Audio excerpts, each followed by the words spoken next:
이사야 7장의 말씀을 통해서 그 임마누엘의 약속에 대해서 우리 함께 나누도록 하겠습니다.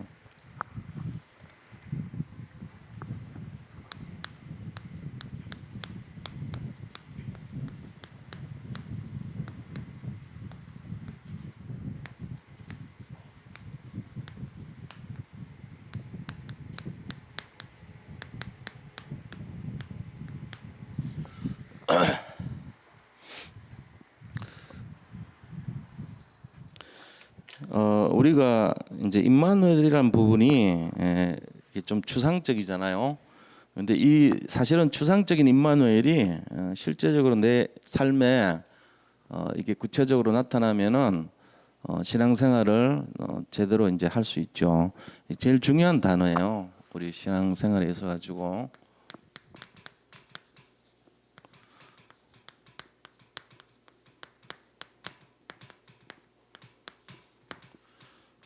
임마누엘, 이 의미가 뭡니까? 의미는 하나님이 우리와 함께 하시다.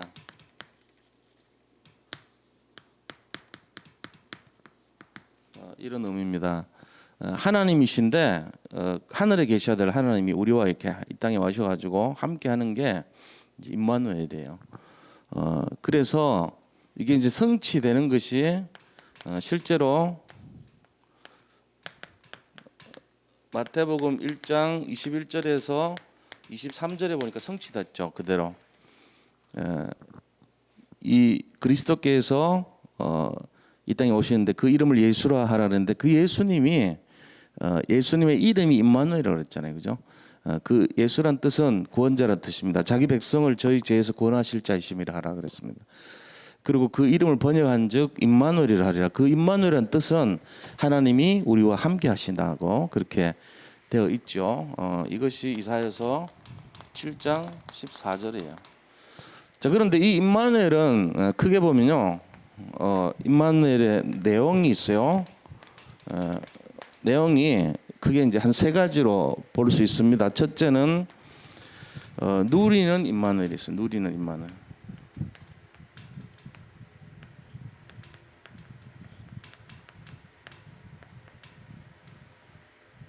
누리는 임마누엘은 어떤 겁니까? 우리가 임마누엘을 누린다고 하면 뭔가 실제적인 삶 속에서 이게 나타나야 된다는 그런 의미잖아요. 그래서 누리는 임마누엘 하면은 기도의 삶이에요.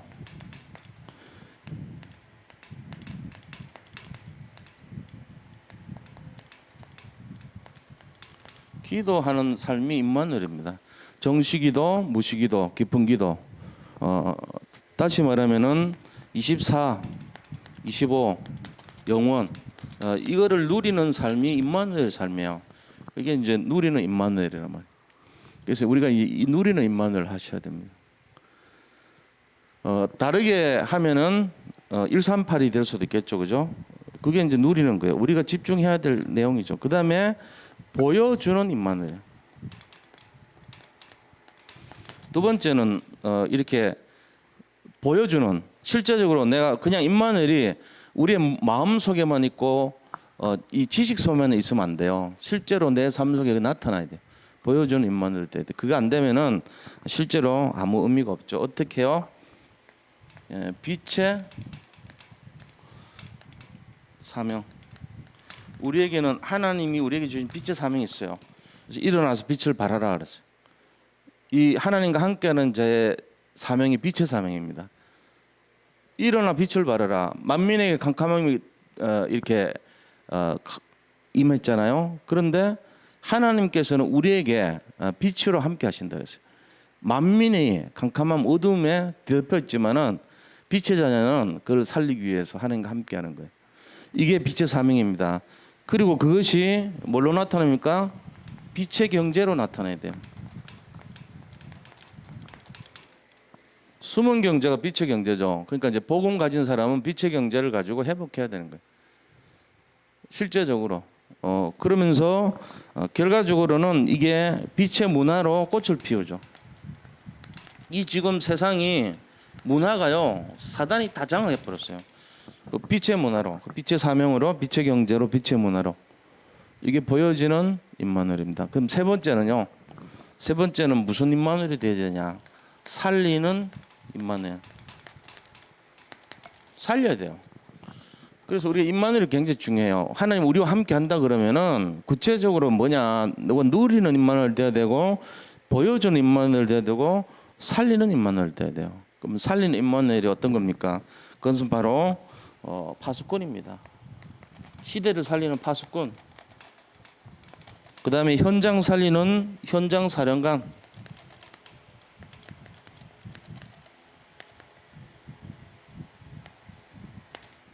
네, 그리고 남길 자의 축복을 말합니다.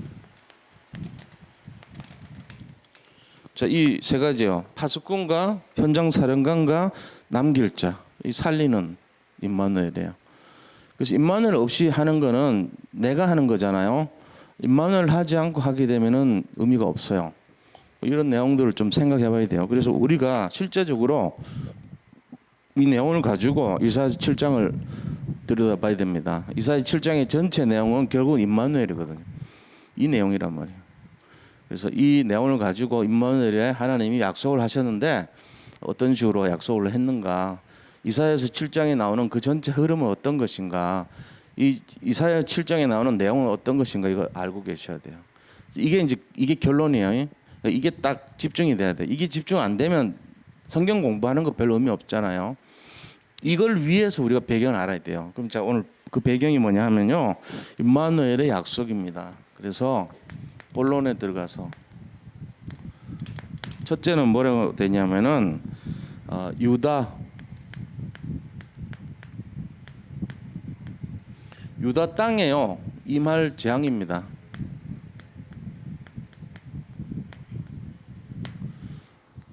지금 뭐 유다를 하나님이 축복해 주는 게 아니고 재앙이 임해요. 재앙이 임할 때는 우리가 이유가 있잖아요. 왜 재앙이 임하는지 알죠? 이유가 있단 말이에요. 그래서 1절에서 6절 딱 오늘 본 말씀 보면은 지금 두 사람이 연합해 가지고 이스라엘 왕 이름이 베가라는 사람이 있었어요. 이스라엘은 이제 그때 북쪽을 말한 거예요. 유다가 아니고 북쪽 이스라엘 말이에요. 이쪽은 통일 이스라엘이 아니에요. 북왕국 이스라엘의 왕이, 그러니까 사마리아 지방을 말해요. 지금 사마리아 지방의 왕이 누구냐? 베가라는 사람이 있어요. 그런데 이 베가는 르알디아의 아들 데가 이렇게 돼 있잖아요. 그 베가하고 저 아람이라고 하는 건 지금 시리아입니다. 시리아의 왕 르신이라는 사람이 있었어요. 르신하고 둘이가 연합을 해가지고 남왕국 유다를 좀 왕을 갈아치우자 이렇게 이제 모의를 한 거예요. 쳐들어왔죠. 지금 그런 상황이에요. 그런데 자 보세요. 아람 시리아입니다. 이 아람의 왕 르신과 이스라엘 북왕국 이스라엘이요. 이스라엘의 왕 베가 이 사람들이 연합을 해가지고 쳐들어왔어요. 침공을 합니다. 어디를 침공하냐면은 유다를 침공해서 유다 왕 아하스 이 아하스 왕을 갈아치우려고 그런 거죠. 그런 상황이에요.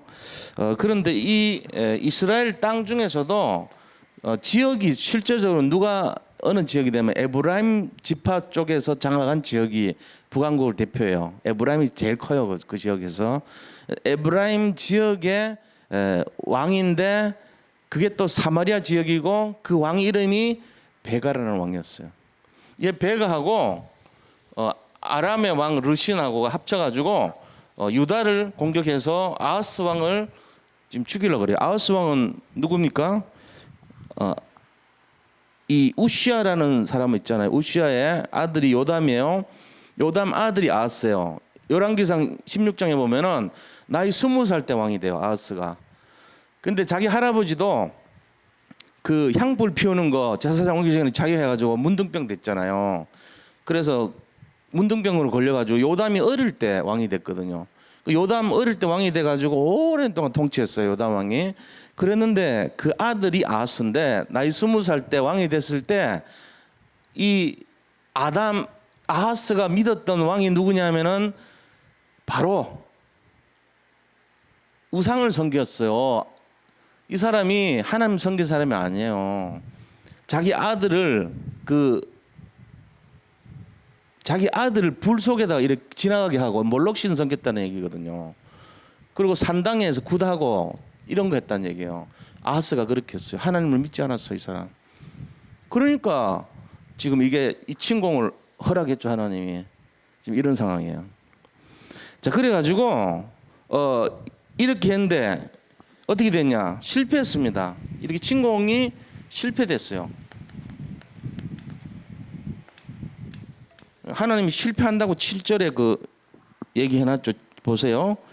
7절에 주 여호와의 말씀이 그 일은 서지 못하며 이루어지지 못하리라 이렇게 딱 못을 박아놨어요. 왜 이런지 아세요? 이 사람은 분명히 벌 받아야 돼요. 그렇죠? 하나님 떠나서 우상숭배했으면 벌 받아야 되잖아요. 그런데 하나님이 왜 이 사람을 실패하게 만들었냐면 이유는요. 사무엘 보면 나와요. 사무엘하 7장 16절이에요. 사무엘하 7장 16절에 약속이 됐습니다. 그러니까 우리 성경에 보면은 후손들이 잘못을 하는데 한 번은 기회를 줍니다. 한 번은 기회를 줘요. 왜 그러냐? 큰 테두리에 약속이 있어요. 예를 들어 우리 선대에서 자녀를 놓고 계속 기도했어요. 그러면은 후대가 하나님을 떠날 수가 있잖아요. 아하스 같이. 근데 하나님이 선대 그 약속을 지켜요. 자손 천대까지 은혜를 베푼다는 그 약속을 먼저 지켜요. 이게 원리예요. 그래가지고 사무엘하 7장 16절에 어떻게 되어 있냐면요. 이래 되어 있습니다. 지금 나단이라는 선지자 알죠?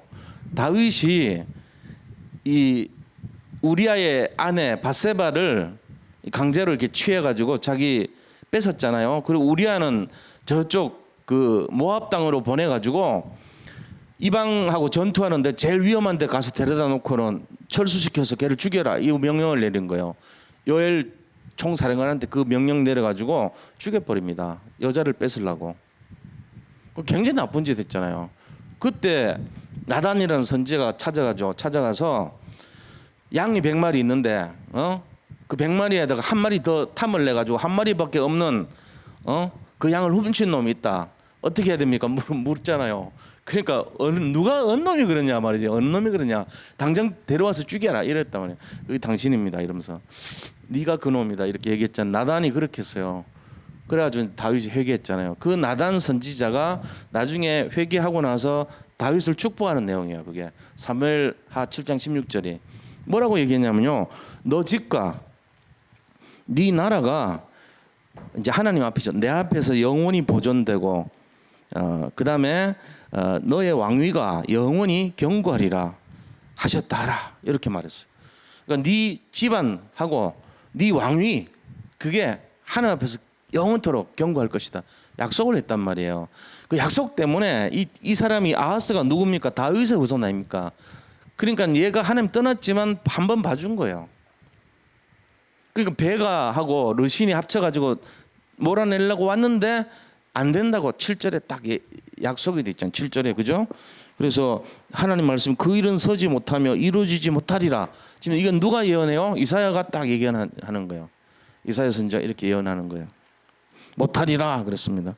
재앙을 막는 이유가 뭐냐? 하나님의 약속 때문에 그런 거예요. 이게 자 하나님의 약속 신실하시단 말이죠. 약속은 항상 신실해요. 민수기 23장 19절 말씀 시건치 않아요. 뱉어놓은 말은 그대로 지켜요. 하나님 말씀 그대로 지킨다고요. 이 내용이 앞으로 유대 이말 재앙에 대한 하나님 약속입니다. 그런데 지금 이런 상황 속에서 7절에서 9절을 보면요. 자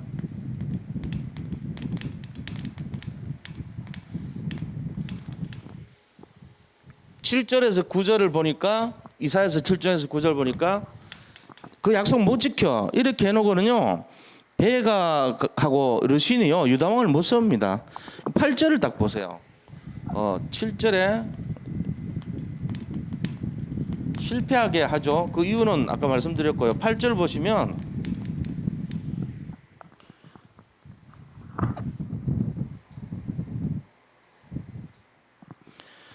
거기에 이제 나오죠. 8절 한번 보자고요. 대저 아람의 머리는 다메섹이요 다메섹의 머리는 루신이며 65년 내에 에브라임이 패망하여 다시는 나라를 이루지 못할 것이며 이래 돼 있어요. 여기에 지금 침공을 하는데 에샬 핫돈이라는 사람이 있어요. 에샬 핫돈이 누구냐면은 저 그 아수르의 이제 음에서 나온 게 에슈아 이래 가지고 에샬이 됐어요. 아슈르에 있는 핫돈이라는 왕이란 뜻이에요. 이 사람이 쳐들어와요. 르신 있을 때 65년에 쳐들어와 가지고 완전 몰살시킵니다. 그리고 결국은 르신이 누구한테 주냐면은 이 아하스가 믿었던 사람이 아수르를 섬겼잖아요. 아수르의 왕을 섬기는 거예요. 지금 둘이 쳐들어왔을 때 성전에 있는 금과 은을 모아가지고 디글랏블레셀이라는 사람이 있어요. 아수르 디글랏블레셀한테 가서 조공 바치면서 우리 도와주세요 그럽니다. 그리고는 그들이 섬기는 마르뚝이라고 하는 신을 그대로 데려와가지고 그거 섬겨요. 말뚝신 섬겨버린 거예요. 말뚝신은 제우스 신 같은 거예요. 그걸 자기 제사장한테 그 본을 그대로 떠가지고 하나님의 제단을요 걔들이 섬기는 마뚝 제단으로 바꿔버려요. 그게 아하스 왕이에요. 죽을 때까지 나쁜 우상 숭배했던 사람이 이 사람. 굉장히 나쁜 사람이죠. 근데 하나님은 그런데도 그 아하스를 용서해 줍니다. 봐줍니다. 왜냐하면 이 선때 다윗하고 그 믿음의 사람들 때문에 그래요. 얘가 좋아서 그런 게 아니에요. 지금 그런 상황입니다. 그래서 8절에 보니까 뭐라고 되어 있냐면은 65년 르신 왕 65년 안에 네 죽을 거다 예언되어 있습니다. 근데 르신이 누구한테 죽냐면은 르신은 아람 왕이에요. 디글랏블레셀이라고 하는 아수르 왕한테 죽어요. 이 디글랏블레셀한테 요청을 한 사람이 누구냐면은 아하스라는 왕이 그랬어요. 지금 둘이가 연애해서 오니까 급해가지고 성전에 있는 금은 막 모아가지고 갖다 주면서 도와달래 가지고 쳐들어왔는데 결국은 죽임을 당합니다. 이런 상황이에요. 자, 그랬을 때 하나님이 뭐라고 얘기하냐면은 이제 이 임마누엘을 약속하시는 거예요. 이런 상황 위기잖아요. 최대 위기에서 내가 함께 하겠다 이렇게 약속하는 거예요. 그러니까 하나님이 우리한테 하는 약속이요. 지금 아하스가 하는 행동을 보면 도와주겠어요? 안 도와주겠어요? 우리 같으면 안 도와주죠. 우리는 인과응보란 말이요. 네가 그따위로 해? 알았어. 너 죽을 거야. 이래버리잖아요. 근데 하나님은 그런 게 아니에요. 선때와 이 약속을 지켜 신실하시기 때문에. 그래서 아하스를 끝까지 지켜주시는 거예요. 그래서 임마누엘의 약속입니다. 이런 배경을 알고 계셔야 돼요.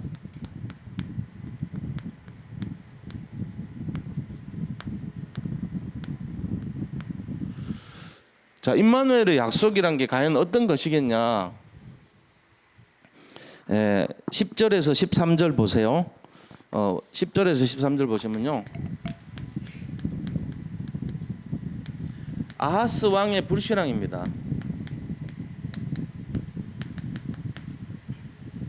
뭐라고 얘기했냐면 야 기도해라 그랬어요. 하나님이 야, 네 보고 기도해라 그랬어요. 10절 보세요. 여호와께서 아하스에게 말씀하여 이르시되 너는 너 하나님께 여호와에게 한 징조를 구하되 깊은 데든지 높은 데든지 구하라. 그러니까 주로 이제 제단 쌓는 데는 보면은 이렇게 뭔가 좀 높은 데 가든지 아니면 깊은 장소 가든지 거기서 구하잖아요. 근데 거기 어디를 가든지 장소는 상관없는데 네가 좀 가서 하나님께 간절하게 이 하나님께 좀 도움을 구해라. 안 하겠다는 거예요. 불신앙하잖아요. 거절합니다. 아하스가. 그러고는 징조를 구하라 그랬는데 징조 구하지 않습니다. 그러고 나서 이제 이 아수르를 어떻게 합니까? 더 의지합니다. 아수르를 디글랏블레셋한테 하듯이 아수르를 더 의지해서 이 말은 우상숭배하는 거예요. 우상숭배. 하나님을 내가 힘들게 하지 않겠다 이 말이지만 사실 알고 보면 우상숭배하겠다는 얘기예요. 내가 믿는 저 마르뚝신, 그다음에 몰록신, 그리심신 이거 믿겠다는 거예요. 여호와 하나님 안 믿겠다 그 얘기하는 게 지금. 그게 지금 10절 12절 나옵니다. 너는 너 하나님 여호와께 한 징조를 구하되 이렇게 쭉 얘기하니까 12절에 아하스가 이르되 나는 구하지 아니하겠나이다. 나는 여호와를 시험하지 아니하겠나이다. 이 말이 핑계를 댔지만 내 여호와께 시험치 않겠습니다 했지만은 사실은 나는 우상 내가 믿는 신이 따로 있어요. 난 처음부터 20살 때 왕 될 때부터 내가 저 아수르의 신을 믿었지 이 이스라엘 신 안 믿었습니다. 이렇게 지금 답변하는 거란 말이에요. 그러고는 13절에 뭐라 그러냐면은 이사야가 막 화가 납니다. 그래서 다윗의 집이여 원하건대 들을지어다. 너희가 사람을 괴롭히고서 그것을 작은 일로 여겨 또 나의 하나님을 괴롭히려 하느냐 이렇게요. 이사야 선지자 목사 아닙니까? 목사가 딱 가서 얘기하는 거예요. 아니 너희들이 말이야 선지자들 왔는데 전부 괴롭히고 사람 취급받으면서 선지자를 사람 취급하면 안 되거든요. 선지자를 사람 취급한 거예요. 근데 선지자를 그렇게 괴롭힌 것이 결국은 하나님 괴롭힌 거 아니야 이 말 한 거죠. 지금 그렇게 괴롭히더니 또 하나님 괴롭히려느냐 지금 나무라는 거죠. 이사야 선지자가. 우리가 봐야 될 건 뭐냐면 앞에서요 하나님이 이 이사야한테요 앞에 보세요. 3절에 보세요. 지금 막 마음이 막 두근두근 하는 상태에 있는 아하스 왕 앞에 2절에 둘이 연합해 가지고 쳐들어왔을 때 그죠? 마음이 흔들렸다 그랬잖아요. 2절에 보세요. 어떤 사람이 다윗 집에 알려 이르되 아람이 에브라임과 동맹하였다 하였으므로 왕의 마음과 그 백성의 마음이 숲이 바람에 흔들린 같이 흔들렸더라. 무서운 거예요. 아하스가 겁난 거예요. 내가 하나님 떠나서 다른 신 섬겼더니 이 막 연합해가지고 날 죽이려고 왔는데 어떡하지 이러고 있는데요. 그때 이사야가 딱 하나님 말씀 받아서 3절에 보니까 그때 여호와께서 이사야에게 말합니다. 야 너와 네 아들 스알랴습이 저 세탁자의 말 끝에 있는 밭에 있는 아하스 왕한테 가라. 지금 아하스는요 왜 세탁자의 이 밭 큰 길에 가냐면은 윗모 수도 끝 거기가 어디냐면은 이 성 안에 물 대는 장소예요. 신랑 같이 물 저장해야 되는 전쟁 대비하려고 지금 거기 가서 야 빨리 물 이거 막고 물 수로 정비하고 해야 된다. 전쟁할지도 몰라. 이거 지금 지시하고 있는데 거기 가서 네 아들 데려가라는 거예요. 스알랴숲. 이사야 선지자한테 이 스알랴숲 뜻이 뭔지 아세요? 왜 스알랴숲을 데려가랍니까? 남은 자가 돌아오리라 이 말이에요. 이때 포로로 20만 명 잡혀갑니다. 근데 그들이 나중에 디글라 블레셋 다 죽여주고 러시아하고 베가한테 싸워가지고 나중에 잡혀간 포로가 20만 명이에요. 다 다시 돌아옵니다. 그 얘기하는 거예요. 남은 자가 돌아오리라 이 말은 그 말이에요. 스알랴습을 데려가라는 이유가 걱정하지 말고 결국은 포로로 잡혀가도 다시 돌아올 거니까 그거를 안심시키라 하고 데려간 거예요. 지금 이 배경 아셨죠? 그래 놓고는 네가 징조를 구하고 네가 회개하고 네가 하나님께 돌이켜라 했는데 난 안 할랍니다. 이래 했던 거란 말이에요. 그러니까는 뭐라 합니까? 네가 구하지 않아도 내가 친히 보일 거다. 이러면서 준 게 14절이에요. 제가 길게 설명한 이유가 14절의 이유가 보라 하나님이 친히 징조를 보인다는 거예요. 네가 그래 안 구해도 너 기분 나빠. 아하스 너의 기도를 듣고 응답 안 해줄 거야. 내가 직접 할 거야. 이런 거예요 지금. 하나님이 직접 하신다는 거예요. 그게 그리스도입니다. 그리스도가 어떤 분이냐? 스스로 온 분이에요. 아하스 같은 사람이 구해서 온 게 아니고 그 우상숭배자들이 기도하고 구해갖고 그래서 온 분이 아니라는 거예요 지금. 그 얘기 하려고. 배경 아셨죠?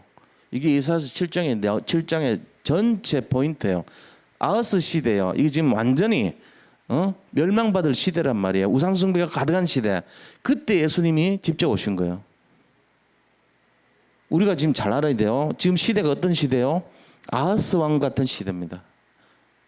아하스가 오고요. 베가와 르신이 연합해가지고 아하스 죽이려고 그러고 이런 시대예요. 뭐 우리가 그래 연결하면 안 되겠지만 일본이 미국하고 연결해가지고 보이지 않게 한국 죽이려고 막 하고 한국의 왕이 아하스 같고 뭐 이런 분위기 비슷해요 지금. 뭐 우리나라 보면 아니고 전 세계를 예를 들면 한다면은 전 세계 막 분위기가 지금 이상하게 돌아가잖아요. 전체가 막 열강이 막 지금 뭔지 모르게 막 전비를 막 강화시키고 군비를 증강시키고 핵을 사용하려고 막 분위기 직전까지 가고 미사일을 막 준비하고 각 나라마다 지금 군사비가 엄청나게 올라가고 있습니다. 경제는 지금 내리꽂고 있는데요. 군비 막 경쟁하고 있습니다. 이게 지금 우리나라 대통령 그런 게 아니고 각 나라의 대통령을 서로 막 죽이려고 그러고 생각은 딴 데가 있고 전 세계 사람들 관심은 오직 경제와 물질과 쾌락이 여기 잡혀 있고 하나님의 계획은 이때 누구를 보내요? 그리스도를 다시 각인시키려고 하시는 거예요. 거기에 누가 사용돼요? 이사야 선지자가 사용됐어요. 자, 우리는 누굽니까? 자, 이 의문을 한번 생각해 보셔야 돼요. 이 내용을. 전 세계 왕들이 지금 뭘 향해 가고 있습니까? 서로 싸워서 죽이고 뭐하고 자기들 나름대로는 그게 막 생명같이 뭐 하려고 그래요. 근데 하나님 딱 보니까 이게 참 한심스럽거든요. 이런 시대에 지금 한 선제를 세워가지고 보낸 게 복음운동이에요. 우리가 지금 누굽니까? 잘 생각해 보셔야 돼요. 이 시대를 살리려고 준비한 자들입니다. 우리가 남은 자입니다. 우리가 스알랴숲입니다. 느낌이 딱 와야죠. 이사야 7장만 하면 성경 공부하는 것밖에 안 돼요. 여기서 주는 메시지가 뭐냐? 임마누엘입니다. 그 임마누엘을 통한 메시지가 뭡니까? 남은 자입니다. 스알랴숲이란 말이에요. 이사야의 아들 스알랴숲, 얘를 데려가서 확신시켜줘라. 그리고 아하스 안 구해도 된다 그래라. 내가 친히 징조를 보여줄 거다. 그게 뭡니까? 처녀가 앵타의 아들을 낳으니 그 이름을 임마누엘 하리라. 이게 14절이에요. 지금 하나님이 임마누엘의 약속을 그대로 성취하신 거죠. 그죠? 이 상황에서 나온 말입니다. 그게 13절에까지 내용인데요. 자, 그게 자 22절 14절 이게 임마누엘의 약속이란 말이에요. 14절이. 그래서 그러므로 주께서 친히 징조를 너에게 주실 것이라. 보라, 처녀가 앵타의 아들을 낳을 것이요 그 이름을 임마누엘이라 하리라. 이런 배경입니다. 우리가 역사가 지금이랑 똑같아요. 사실은 비슷해요. 난장판 막 일어납니다. 지금 치고받고 싸움 나고 난립니다. 우리는 뭔지도 모르고 살고 있습니다. 근데 이게 전부 다 알고 보면은 하나님이 영적인 질서를 잡아가고 있는 거예요. 보라, 처녀가 잉타의 아들을 낳으니. 지금도 똑같습니다. 지금 전 세계에서 임마누엘을 선포하는 단체가 누군지 아세요? 한번 들여다보세요. 솔직한 얘기로. 138을 선포하는 단체가 어디 있어요? 없어요. 오직 138. 설교 말할 때마다 138. 임마누엘 없습니다. 내가 그걸 막 하고 있다면 내 입술의 고백이 보통 고백이 아니죠. 왕들 앞에 서야 될 고백이고요. 전 세계를 살려야 될 고백인 거예요. 이걸 모르면요, 우리 옛날 하던 신앙생활을 가지고 세상 못 살립니다. 이 내용을 알고 계셔야 돼요. 그래서 15절 16절을 하나님께서 뭐라고 얘기하냐면은, 자 15절 16절 보니까 약속이 있는데 르신 디글라 블레셋에 죽고요. 그 다음에 베가도 죽어요. 애굽 왕한테 죽어요. 베가도. 15절 16절에 나와 있죠. 그가 악을 버리며 선을 택할 줄 알 때가 되면 엉긴 젖과 꿀을 먹을 것이라. 자, 악을 버리고 선을 택할 줄 알 때가 되면 그 보라, 처녀가 잉타의 아들을 낳은 그 아들이 선을 택할 때가 되면, 다시 말하면은 3일 만에 부활하셔서 십자가에서 부활하실 때, 부활의 능력으로 나타나실 때 뭘 먹어요? 우리가 엉긴 젖을 먹고요. 그동안 힘들었던 고난에서 벗어나서 누리는 거예요. 우리가 꿀을 먹는다는 거예요. 자, 그 다음에 그게 언제 일어나냐? 16절 대저 이 아이가 악을 버리며 선을 택할 줄 알기 전에, 이 말은 앞으로 어린아이로서 악을 버리고 선을 택할 줄 알기 전.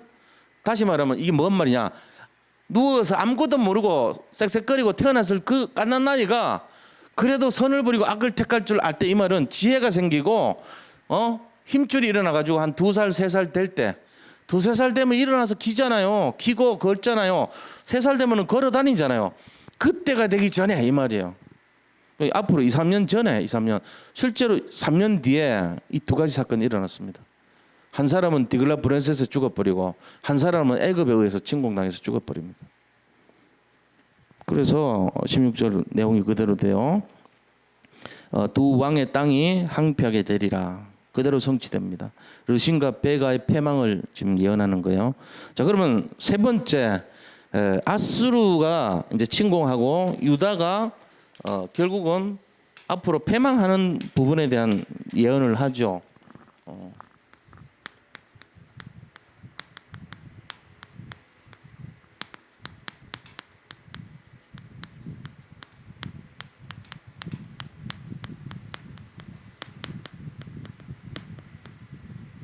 자, 이겁니다. 아수르가 침공하고 유다는 멸망합니다. 이런 내용이 17절에 나와요.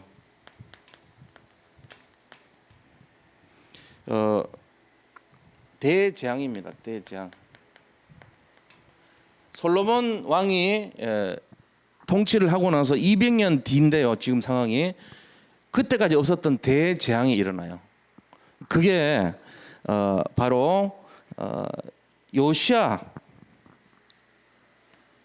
18절에 보면요, 요시야 왕은요 바로 누구라는 애굽의 왕입니다. 대재앙이 임하는데 요시야 시대 때 바로 누구라는 애굽 왕이 와가지고 완전히 다 죽여버려요. 멸망당하죠. 그리고는 이 히스기야 왕 시대 때인데 히스기야 왕 때는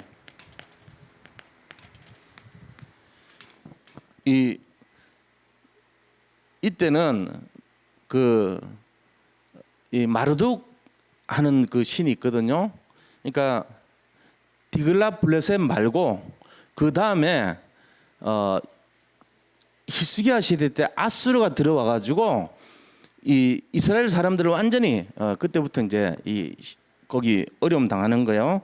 이걸 이제 팔이라 그럽니다. 이 바로 누구를 팔이라고 표현했고, 그 다음에 아수르의 왕 이거를 벌로 표현했어요. 그래가지고 완전 남쪽하고 남쪽 북쪽이 다, 요시야 왕은 이스라엘 그 유다 쪽이고, 그 다음에 히스기야는 그 북쪽 이스라엘이란 말이에요. 그 북쪽하고 남쪽이 다 완전히 막 쏙대같이 돼버린 거예요. 나라가. 예언이란 게 그대로 다 성취됩니다. 우리 성경에 나오는 말씀 있잖아요. 한마디도 빠지지 않고 그대로 성취돼버려요. 한 번은 봐줬죠. 아하스까지는. 왜? 선 때에서 약속이 있기 때문에 봐준 거예요. 근데 그 밑으로 가가지고 또 하나님 버리고 했을 때 요아스 같은 경우 완전 손보고, 히스기야 왕 므낫세 이제 아들이고 히스기야 왕 같은 경우는 잘 믿었잖아요. 근데 왜 이렇게 됐어요? 자기 내탄 거 다 보여준 거예요. 무르닥 블러닷이라는 사람 있잖아요. 그 무르닥이라는 뜻이 마르뚝이라는 뜻이에요. 말뚝신, 아까 얘기했잖아요. 마르뚝신. 마르뚝신하고 이름 비슷한 게 모르둑이에요. 모르둑이가 마르둑에서 나왔어요. 마르둑 브라단, 마르둑 그 신이 이라크의 신이란 말이에요. 바벨론의 신이에요. 그것들이 쳐들어와 가지고 완전 여기를 포로로 잡아가고 쏙대같이 만들겠다는 게, 이게 벌이란 말이에요. 그리고 바로누고는 애굽의 왕이에요. 이 바로누고가 쳐들어와 가지고 이게 팔이에요. 하수, 애굽의 하수와 이 바벨론에 벌이 들어와서 난장판 만들겠다고 얘기돼 있죠. 그게 18절입니다. 자, 18절 보세요. 그날에는 여호와께서 애굽 하수에서 먼 곳에 파리와 아수르 땅에 벌을 부르시리니 다 와서 거친 골짜기와 바위 틈과 가시나무 울타리와 모든 초장에 앉으리라. 그러니까 남쪽 북쪽 전부 다 완전히 멸망해 버린 걸 말이에요. 이스라엘이. 이게 지금 이사야서 7장의 말씀입니다. 이사야가 그러니까 굉장히 나라로 보면은 스파이 같은 짓을 했죠. 나라 예언을 앞으로 잘 될 거다, 이 나라 괜찮을 거다 이랬는데 완전히 다 망할 거다 이 예언한 거예요. 참 하기 힘든 말을 한 거예요. 자, 그랬는데 자 보세요. 19절에 보니까 완전 전 지역에 재앙이 임할 것은, 재앙을 이제 구체적으로 얘기를 하고요. 그리고 이제 20절부터 25절까지 실제적인 내용들을 쫙 설명합니다. 20절에서 25절 보면은 세 가지 있어요. 20절에서 25절 보면은 첫째는요 핍박입니다. 20절 보세요. 핍박 받는 것을 얘기해요. 예, 이스라엘 민족 전체가 어려움 당해. 그날에는 주께서 하수 저쪽에서 세내온 삭도 곧 아스루 왕으로 내 백성의 머리털과 발털을 미실 것이고 수염도 깎으시리라. 그러니까 막 머리, 발, 수염 다 깎고 이런 핍박 받을 것을 예언을 한 거예요. 하나님께서 말씀하신 거 그대로 하나도 틀린 거 하나도 없어요. 다 성취됐어요. 그대로 핍박당했어요. 자, 22절, 21절 보면은 그날에는 사람이 한 어린 암소와 두 양을 기르리니 그것들이 내는 젖이 많으므로 엉긴 젖을 먹을 것이라. 그 땅 가운데 남아있는 자는 엉긴 젖과 꿀을 먹으리라. 이게 뭔 말이냐면 좋은 말이 아니에요. 이게 지금 한 사람이 옛날에는 우리 보통 양치고 소치고 하면은 한 사람이 어린 암소 한 마리 키우고 양 두 마리 키우는 정도 되면 이게 잘 된 거예요. 생각해 보시라고. 수천 마리 키워야 되잖아요. 목동 셰퍼드 목동이 양을 수백 마리 수천 마리 키워야 제대로 된 거잖아요. 거기서 나온 거 가지고 같이 이렇게 나눠 먹어야 되잖아요. 근데 지금 어느 정도로 했냐면은 사람도 적고 양도 다 뺏겨가고 가축도 없고 이런 상태가 됐다는 거예요. 그래가지고 풀은 남아도니까 양 한 마리 키우고 암소 한 마리 키우고 양 두 마리 키우는 식으로 사람도 적고 가축도 적을 정도로 황폐해져 버렸다는 거예요. 근데 풀은 많으니까 젖은 풍부하고 꿀은 먹을 거다. 거기서 나오는 그 조그만한 숫자지만 먹는 거는 풍성할 거다. 왜? 사람이 적으니까. 만약에 사람 많으면 이거 갖고 택도 없어요. 근데 사람도 죽어가지고 작아졌고 가축도 작아졌지만 풀이 많으니까 그 소출을 가지고 먹을 거는 될 거다. 이 예언한 거예요. 그럼 여기서 볼 수 있는 게 뭘 얘기해요? 사람도 줄어들었고 가축도 줄어들었다 이 말이에요. 재앙이 임한 거예요. 그리고 또 뭐라고 얘기합니까? 23절에서 5절까지 보니까 그날에는 청구루에 은천개 가치가 있던 포도나무 있던 것이요. 한 굴에 은 한 양 쳤던 것이 이제는 포도가 열리지 않아요. 가치가 없죠. 그럼 뭐만 열려요? 찔레와 가시가 난대요.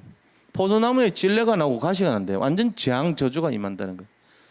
그러니까 거기 뭐예요? 이제 그 땅이 포도나무 땅이 쓸모가 없는 땅이 되는 거예요. 그래 짐승이 가서 짓밟는 곳이 된다는 거예요. 이제. 그래서 온 땅에 찔레와 가시가 있으므로 화살과 활을 가지고 그리로 갈 것이요. 거기 지금 짐승 잡으러 가는 것밖에 없어요. 화살하고 활. 농사를 지으려면은 짐승 잡아야 되는 게 아닌데 거기 황량하게 돼가지고 들판에 이리가 오고 짐승만 돌아다니니까 활하고 화살 갖고 짐승 잡으러 다니는 거지 지금. 그러면서 보습으로 갈던 모든 산에도 찔레와 가시 때문에 두려워서 그리로 가지 못할 것이요. 소를 풀어놓으면 양이 바른 곳이 될 것이다. 그만큼 황량한 곳이 됐다는 거예요. 이제 더 이상 포도 안 열리는 거예요. 곡식이 안 열린다는 거예요. 이 뭔 얘기입니까? 하나님 떠난 백성들 우상 숭배하고 지금 한 나라의 지도자가 우상을 섬기고 이러면 이꼴 나는 거죠. 하나님께서 그걸 대비해서 보내신 분이 그리스도라는 얘기죠. 왜요? 약속하셨으니까. 임마누엘을 약속하셨기 때문에 그런 거예요. 그래서 오늘 이사야서 7장에 나오는 이 내용 전체가 말하는 게 뭐예요? 자, 결론을 말씀드리겠습니다. 결론.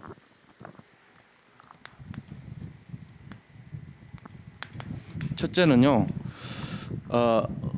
우리 의지와 관계없다.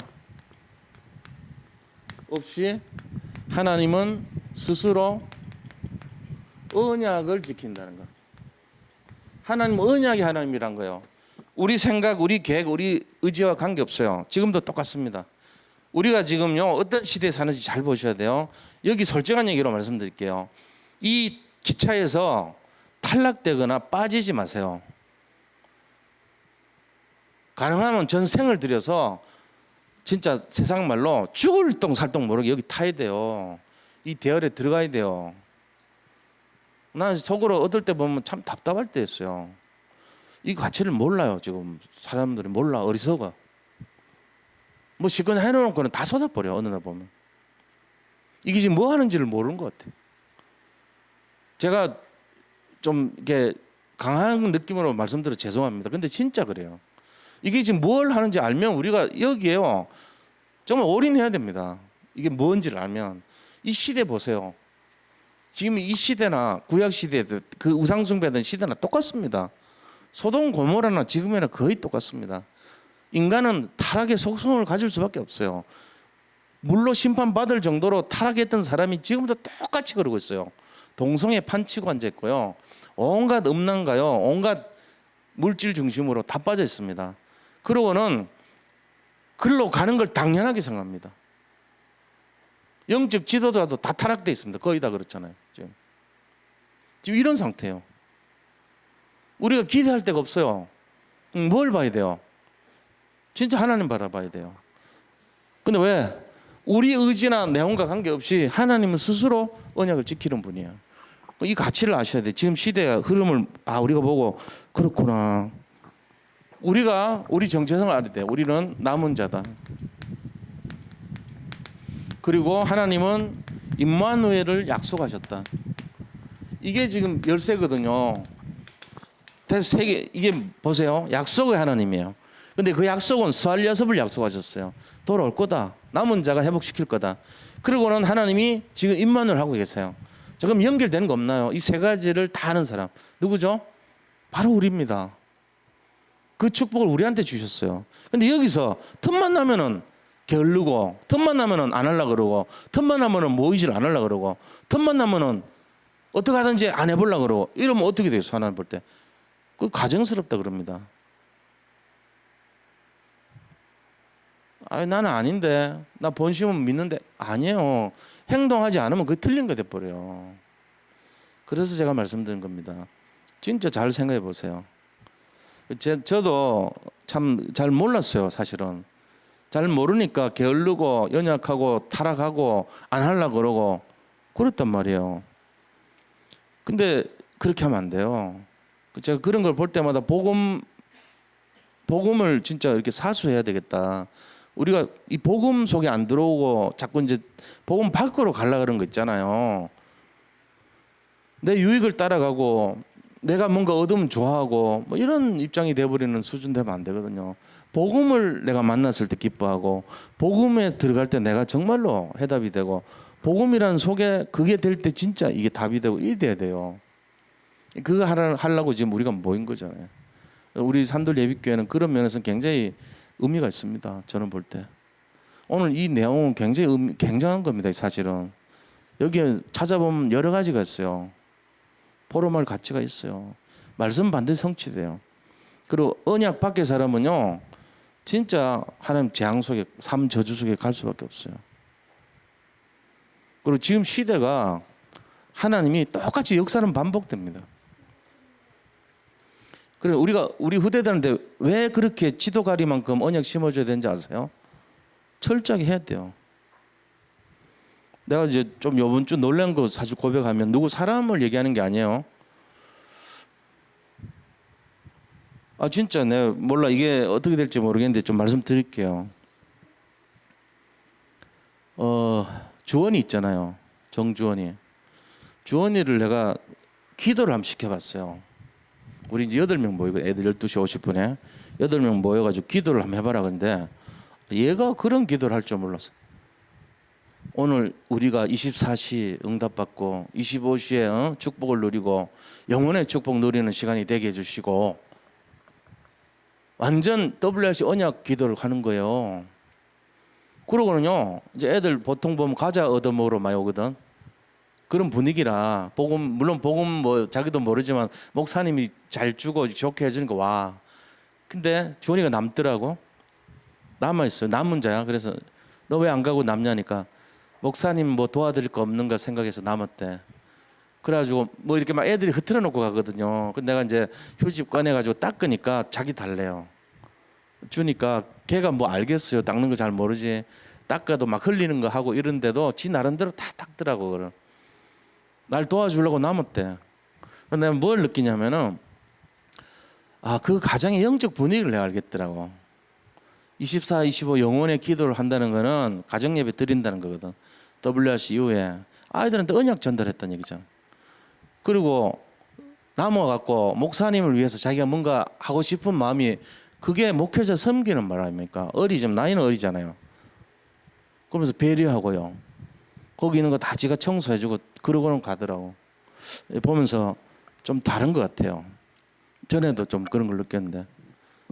그 우리가 자식들한테 언약 안 심어주면요, 나중에 피눈물 납니다. 지금 안 늦었습니다.